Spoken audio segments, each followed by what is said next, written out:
Begini Ningsih, ucap Bu Safa melanjutkan cerita suaminya. Jin itu sudah menyetubuhi kamu setiap malam. Apakah kamu sering bermimpi bersetubuh dengan orang asing dan badanmu pegal-pegal saat bangun pagi? Ya Allah, aku tidak meminta hidup tanpa masalah, karena aku tahu itu tidak akan bisa. Aku hanya meminta hati yang sabar, hidup yang sehat, dan iman yang istiqomah, agar aku bisa kuat dan tabah dalam menjalani kehidupan. Open Diary.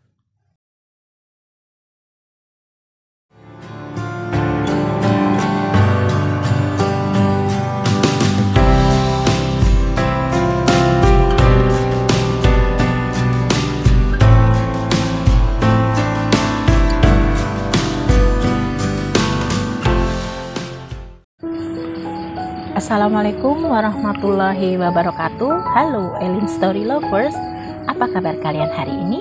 Pada kesempatan kali ini saya akan membawakan sebuah kisah yang dikirim oleh Diary Nurmawati. Kisah ini terjadi sekitar tahun 2003. Saat itu Ningsih, kawanku SMA, melanjutkan kuliah di kota Jogja. Ningsih orangnya cantik, putih, dan selalu berpenampilan modis. Orang tuanya sebenarnya sudah berkali-kali meminta Ningsih untuk mengenakan hijab. Namun Ningsih belum siap katanya. Meskipun ada saudara di Jogja, yaitu Bude Safa, kakak kandung ayah Ningsih, namun Ningsih lebih memilih untuk ngekos ketimbang tinggal di rumah saudaranya itu. Lebih bebas katanya. Ningsih mendapatkan sebuah kos yang tidak terlalu jauh dari kampusnya atas informasi dari kakak temannya yang kuliah di Jogja. Kos-kosan Ningsih berupa bangunan 2 lantai dengan deretan kamar-kamar dan kamar mandi dalam. Kamar mandi Ningsih kebetulan berada di posisi paling ujung di lantai 2. Diary, sudah hampir 2 semester atau 1 tahun Ningsih tinggal di kosnya, dan selama itu semua baik-baik saja. Namun beberapa hari terakhir Ningsih merasakan ada hal-hal aneh yang terjadi pada dirinya. Terkadang dia mendadak menangis dan merasa sangat sedih tanpa tahu apa penyebabnya, sehingga dia bisa seharian mengurung diri di dalam kamar.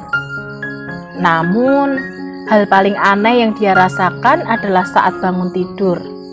Badannya terasa pegal-pegal semua, dan itu terjadi hampir setiap pagi. Padahal tidak ada perubahan rutinitas dalam kesehariannya.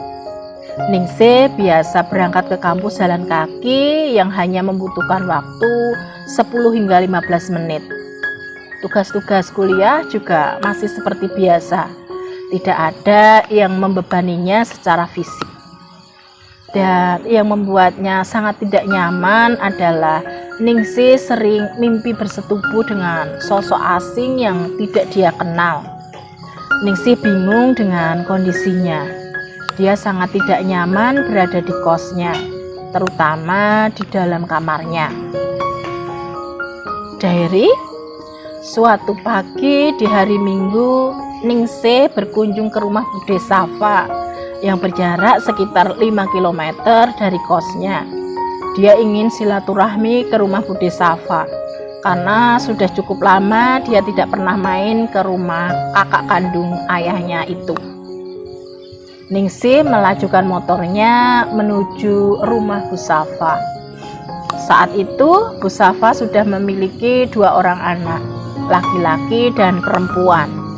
Anak sulung Bu Safa sudah lulus kuliah dan sudah bekerja di Jakarta, sedangkan anak bungsunya masih kuliah semester 4. Suami Bu Safa berprofesi sebagai guru di sebuah MTS di kota Jogja. Bu Safa sendiri juga seorang guru di sebuah sekolah dasar di kota Jogja. Assalamualaikum, ucap Ningsih ketika sampai di rumah budenya. Waalaikumsalam, terdengar suara seorang lelaki dari dalam rumah menjawab salamnya. Tak berapa lama, pintu rumah terbuka dan astagfirullah Ningsih, ucap lelaki itu yang tak lain adalah Pak De Rahmat, suami budenya. Pak Rahmat terpaku dan terdiam sesaat dengan wajahnya fokus menatap Ningsih. Ningsih pun bingung dengan tingkah Pak D-nya saat itu. Siapa Pak? Terdengar suara Bu Safa dari dalam rumah menuju ke ruang tamu. Pak Rahmat belum juga menjawab pertanyaan istrinya ketika Bu Safa sampai di ruang pintu depan dan astagfirullah Ningsih, ucap Bu Safa beristighfar sama seperti suaminya. Ningsih semakin bingung dengan tingkah kedua orang tersebut. Ada apa Pak D? Bude? Tanya Ningsih kebingungan. Ningsih, sini masuk, duduk dulu, ucap Pak De Rahmat sambil mempersilahkan ponakannya duduk. Ningsih, sebaiknya kamu tinggal di sini saja, jangan kembali ke kosmu. Biar nanti Pak D minta tolong Pak Dula untuk mengambil barang-barangmu di kos-kosanmu, ucap Pak De Rahmat. Memang ada apa dengan Ningsih Pak D? Tanya Ningsih semakin bingung. Benar kata Pak Demu Ningsih, kalau kamu tidak ingin sakit, jangan kembali ke kosmu, meskipun cuma di pintu gerbangnya, ucap Bu Safa yang semakin membuat Ningsih bingung. Ini sebenarnya ada apa Bude? Pak D? Tanya Ningsih lagi. Sepertinya sepasang suami istri itu sudah tahu ada hal ganjil yang menimpa ponakannya itu melalui aura tubuh Ningsih. Maklum, Bu Safa dan Pak Rahmat dulunya adalah lulusan pondok pesantren. Ningsih, ada makhluk halus dari golongan jin yang mengganggumu. Makhluk itu tinggal di kamarmu. Dan Pak Rahmat sejenak menghentikan pembicaraannya. Dia sedikit ragu untuk menceritakannya pada Ningsih. Dan apa Pak D? Ningsih malah jadi penasaran dengan kelanjutan cerita Pak De Rahmat. Pak Rahmat menoleh pada istrinya. Akhirnya Bu Safa yang meneruskan cerita suaminya.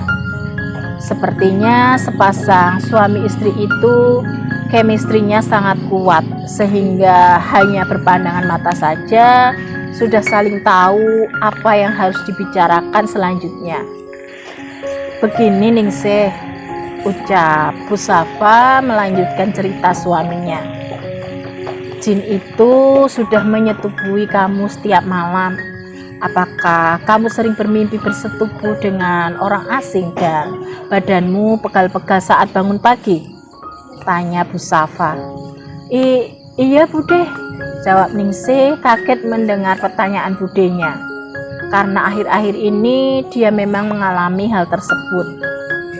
Ningsih, jika kamu terus-terusan tinggal di kos itu, kamu bisa sakit dan jiwamu bisa menderita karena pengaruh energi negatif dari makhluk itu, lanjut Bu Safa. Asal kamu tahu, secara wujud makhluk itu sangat menyeramkan. Matanya hitam pekat, kulitnya kasar, rambutnya acak-acakan, hidungnya mirip hidung babi dengan bibir tebal dan giginya hitam. Dia telanjang, tidak mengenakan busana sedikit pun. Baunya sangat tidak enak, dan saat kamu berada di kamar, jin itu tidak pernah melepaskanmu walau sedikit pun, dan selalu mencumbumu dan menyentuh tubuhmu. Dia sangat menyukai tubuhmu dan menjadikanmu sebagai media pelampiasan hasrat birahinya. Itulah sebabnya kamu selalu merasa letih dan pegal setiap pagi. Terang Busafa mendeskripsikan wujud dan aktivitas jin itu yang dia tangkap dari mata batinnya melalui pencitraan aura tubuh Ningsih.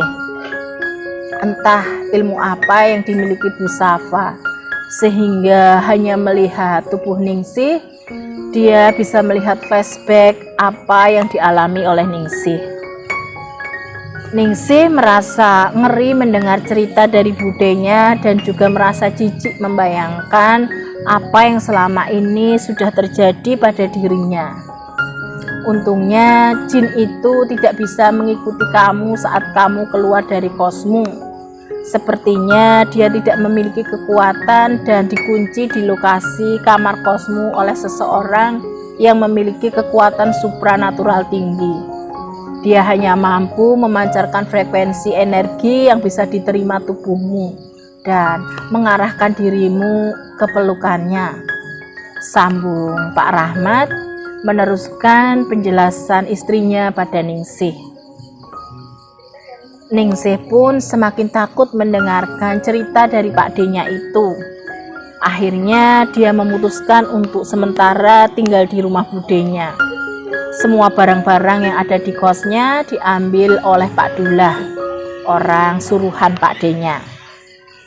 Namun baru seminggu dia tinggal di rumah budenya, Ningsih merasa kesepian.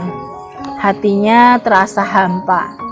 Dia merasa seperti putus cinta dan kehilangan seorang kekasih, padahal dia sendiri sampai saat ini belum pernah berpacaran.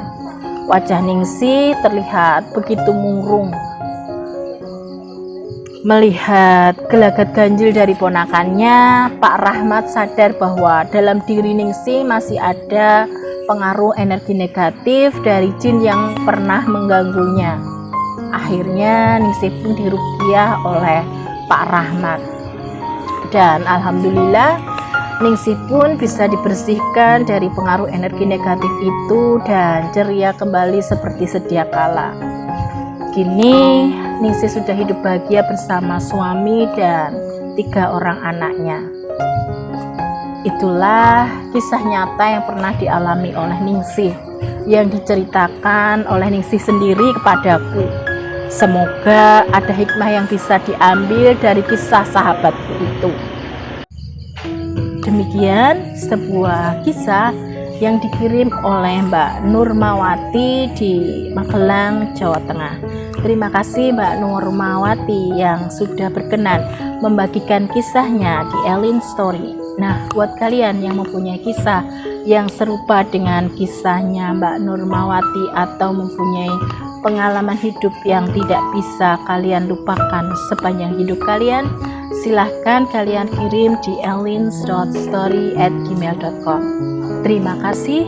Wassalamualaikum warahmatullahi wabarakatuh.